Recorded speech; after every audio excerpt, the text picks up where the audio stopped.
Assalamualaikum warahmatullahi wabarakatuh. Perkenalkan, nama saya Zidan Ahmad Farezi dengan NPM 25150520060. Di sini saya akan menjelaskan ada 6 materi yang saya akan jelaskan di sini sebagai tugas UTS dari pendidikan Pancasila. Baik, di sini saya akan masuk ke materi pertama. Saya akan menjelaskan ada materi pertama yaitu adalah pembelajaran pendidikan Pancasila di perguruan tinggi. Pembelajaran pendidikan Pancasila di perguruan tinggi. Mata kuliah pendidikan Pancasila di perguruan tinggi diselenggarakan secara sadar dan terencana untuk membantu mahasiswa mengembangkan pengetahuan, kepribadian, dan keahlian sesuai bidangnya. Melalui pendekatan student-centered learning, pendidikan ini bertujuan membentuk mahasiswa yang berpengetahuan, berkarakter, dan berterampil sehingga mampu berkontribusi positif bagi bangsa dengan menjadikan Pancasila sebagai pedoman hidup serta dasar membangun profesionalitas dan kewarganegaraan yang baik. Rumusan masalahnya itu, apabila ada pembatasan ruang gerak pendidikan Pancasila, maka pendidikan Pancasila di pendidikan tinggi tidak akan disukai oleh mahasiswa dan juga akan berhadapan dengan situasi yang bergerak secara dinamis. Tujuan dari pembelajaran ini yaitu 1. Memperkuat Pancasila sebagai norma dasar kehidupan bermasyarakat, berbangsa, dan bernegara. 2.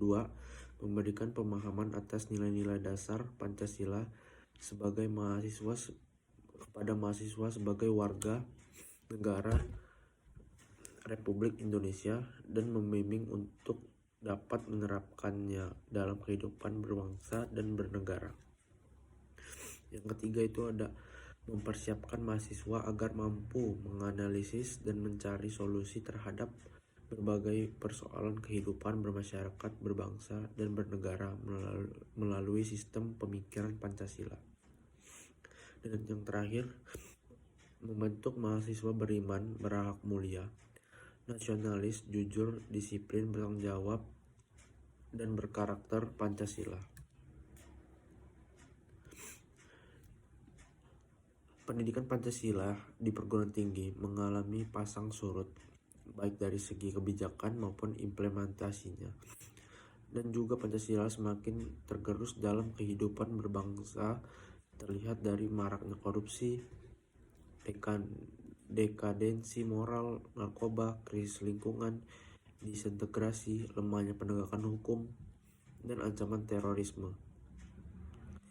Jadi dengan pendidikan Pancasila, mahasiswa diharapkan memiliki kesadaran kebangsaan, moralitas yang kuat, serta daya tangkal terhadap ideologi asing yang negatif. Contoh bidang. Contoh sebagian yang bidang seperti bidang histori, salah satunya mempelajari pidato Soekarno pada 1 Juni 1945 yang mengemukakan konsep dasar Pancasila sebagai dasar negara Indonesia. Lalu di bidang filosofis, analisis nilai kebutuhan dalam sila pertama Pancasila dan bagaimana nilai tersebut membentuk moralitas bangsa, dan bidang ideologis, diskusi tentang Pancasila sebagai ideologi terbuka yang mampu menyesuaikan diri dengan perkembangan zaman.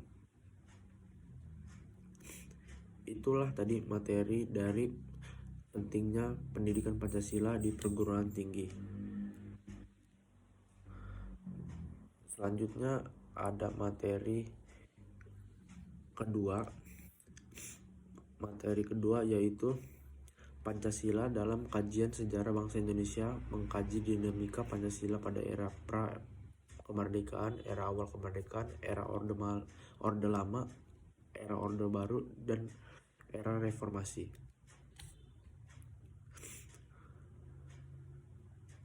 Kita masuk latar belakangnya. Pancasila itu adalah dasar negara, sistem moral dan tolak ukur perilaku bangsa Indonesia yang telah berakar pada kearifan lokal sejak pra kemerdekaan seperti gotong royong dan musyawarah. Sebagai ideologi terbuka, ia harus dipahami dan diterapkan untuk menjaga persatuan. Namun, penerapannya selalu menghadapi tantangan sejarah pada Orde Lama. Pancasila digunakan sebagai alat legitimasi politik di Orde Baru.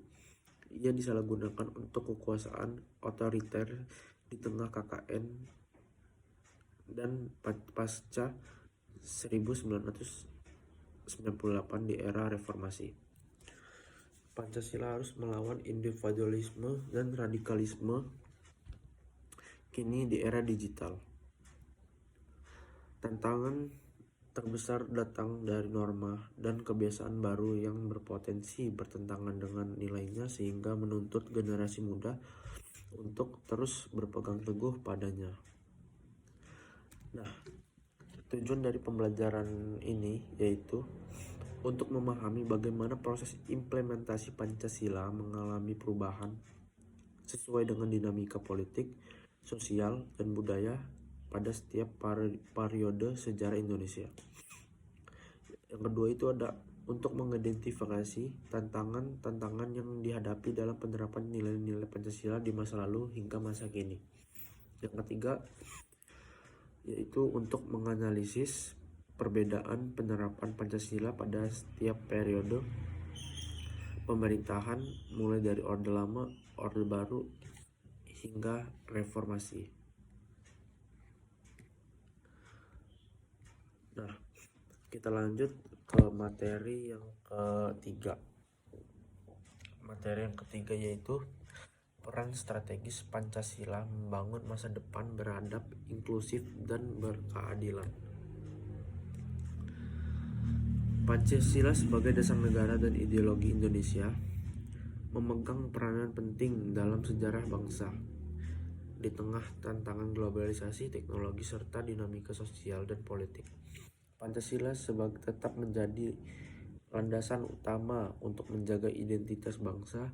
Pancasila harus diwujudkan secara nyata dalam kehidupan berbangsa dan bernegara untuk tetap relevan. Bangsa Indonesia menghadapi persoalan seperti kesenjangan sosial, intoleransi, dan menurunnya moralitas sehingga Pancasila harus menjadi pedoman utama. Pancasila landasan kehidupan berbangsa. Membangun bangsa yang beradab. Beradab berarti menjunjung tinggi nilai moral, etika, dan kemanusiaan. Sila kedua yaitu kemanusiaan yang adil dan beradab. Menegaskan pembangunan bangsa tidak hanya berfokus pada kemajuan materi. Pancasila sebagai pedoman mengembangkan pendidikan karakter, memperkuat toleransi, dan mengutamakan penghormatan hak asasi manusia.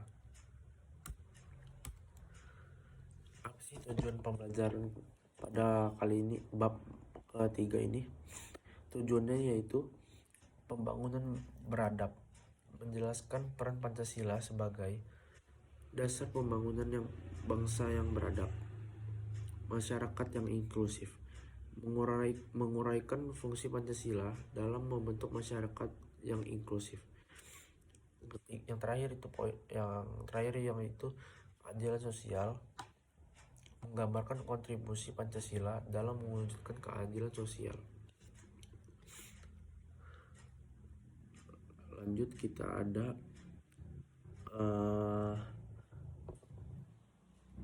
materi yang keempat. Materi yang keempat yaitu kedudukan Pancasila dalam sistem hukum nasional. Pancasila memiliki kedudukan sebagai sumber dari segala sumber hukum di Indonesia, sebagaimana ditegaskan dalam pembukaan Undang-Undang Dasar 1945 alinea keempat. Pancasila tidak hanya menjadi ideologi bangsa tetapi juga menjadi pedoman dalam penyusunan seluruh peraturan perundang-undangan. Kedudukan ini berarti setiap peraturan yang dibuat harus mencerminkan nilai-nilai Pancasila. Prinsip Pancasila dalam pembentukan hukum. Prinsip Pancasila mencakup 5 sila yang saling melengkapi dan menjadi kerangka etis bagi pembentukan hukum. Sila ke contohnya 1. Bahwa hukum harus menjamin kebebasan beragama tanpa diskriminasi. 2. Menuntut agar hukum melindungi harkat dan martabat manusia serta menegakkan nilai keadilan. 3. Bahwa hukum harus menjaga persatuan bangsa, menghindarkan perpecahan, dan memperkuat integrasi nasional. Yang 4. Bahwa hukum harus dibentuk secara demokratis melalui musyawarah sehingga produk hukum mencerminkan aspirasi rakyat. Yang kelima ada mengarahkan agar hukum menciptakan pemerataan dan keadilan sosial bagi seluruh rakyat Indonesia.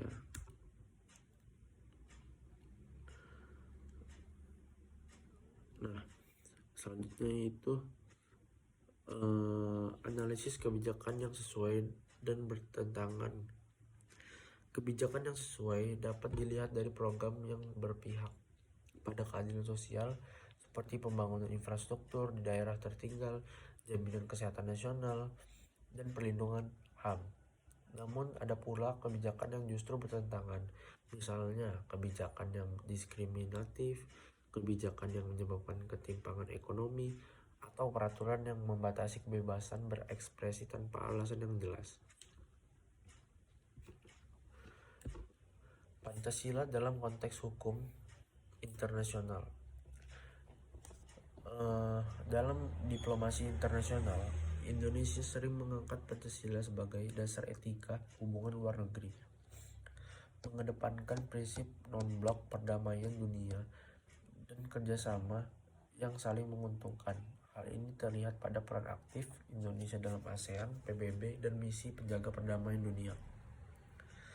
Dengan menjadikan Pancasila sebagai pedoman kebijakan luar negeri, Indonesia dapat menjaga kedaulatan nasional sekaligus berkontribusi pada stabilitas internasional.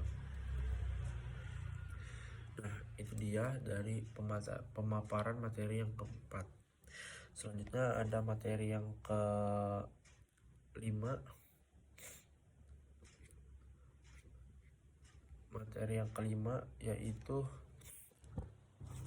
ada materi tentang kebijakan pemerintah yang sesuai dan bertentangan dengan Pancasila.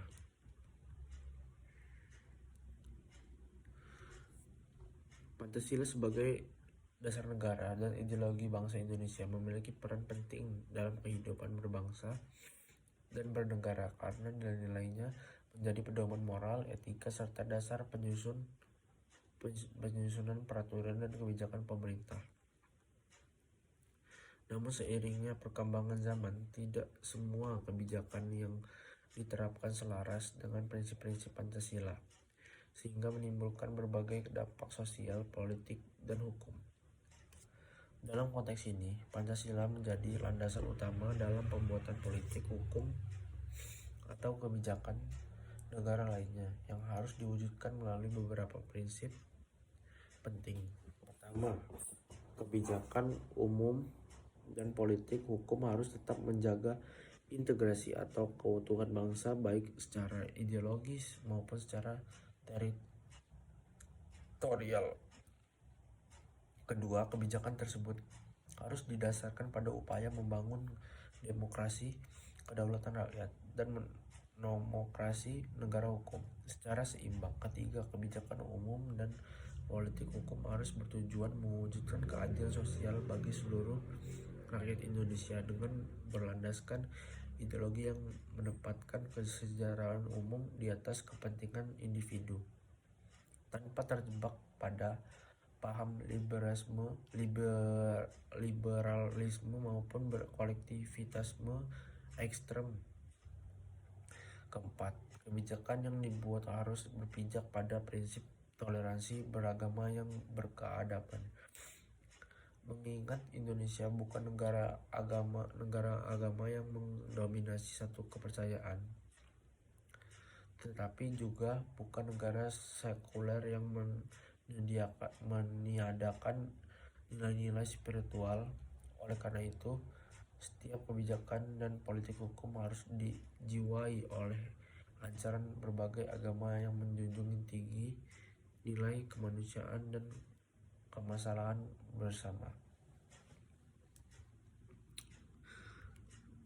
Adapun tujuan dari materi yang kelima yaitu ada satu, menganalisis peraturan atau kebijakan yang berlaku di Indonesia yang sesuai dengan nilai-nilai Pancasila. Yang kedua itu ada untuk mengetahui kebijakan atau peraturan yang bertentangan dengan Pancasila. Yang ketiga yaitu untuk mengetahui kebijakan dan peraturan sesuai dengan Pancasila.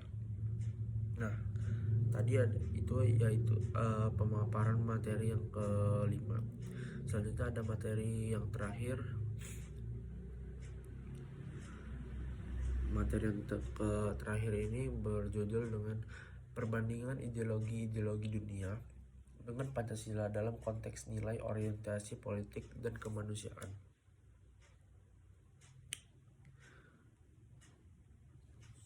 Pancasila adalah ideologi bangsa Indonesia. Sebagai dasar negara Indonesia, Pancasila memegang peranan penting dalam kehidupan berbangsa dan bernegara. Selain ideologi Pancasila, ada banyak ideologi lain yang berkembang di dunia, yaitu ideologi liberalisme, komunisme, dan sosialisme. Semua itu memiliki banyak perbedaan dengan ideologi Pancasila. Pancasila memberikan orientasi ke depan dan petunjuk bagi masyarakat Indonesia. Pancasila sebagai ideologi terbuka memiliki dimensi-dimensi idealitas, normatif, dan realitas. Ada 3 macam ideologi, yaitu sosialisme pertama, yang kedua itu ada komunisme, yang ketiga itu ada liberalisme. Nah, liberalisme itu merupakan paham yang memberikan penekanan kebebasan individu sehingga kesejahteraan bukan menjadi tanggung jawab negara. Ideologi ini mengembangkan prinsip yang mendasarkan, yaitu pengakuan terhadap hak asasi warga negara, penolakan terhadap pemerintah totaliter. Yang kedua itu ada poin kedua, sosialisme. Sosialisme merupakan ideologi yang lebih mengedepankan persamaan atau pemerataan derajat antar masyarakat. Sosialisme mencita-citakan sebuah masyarakat yang di dalamnya semua orang hidup dan dapat bekerja dalam kebebasan dan solidaritas dengan hak-hak yang sama. Tujuannya ialah memberikan ketentraman dan kesempatan bagi semua orang. Terakhir itu ada poin komunisme. Komunisme sebagai anti kapitalisme menggunakan sistem sosialisme sebagai alat kekuasaan. Sebagai prinsip, semua adalah milik rakyat dan dikuasai oleh negara untuk kemakmuran rakyat secara merata. Komunisme sangat membatasi demokrasi, sehingga komunisme juga disebut anti-liberalisme. Dalam komunisme, perubahan sosial harus dimulai dari peran Partai Komunis. Jadi perubahan sosial dimulai dari buruh, namun pengorganisasian buruh hanya dapat berhasil jika bernaung di bawah dominasi partai.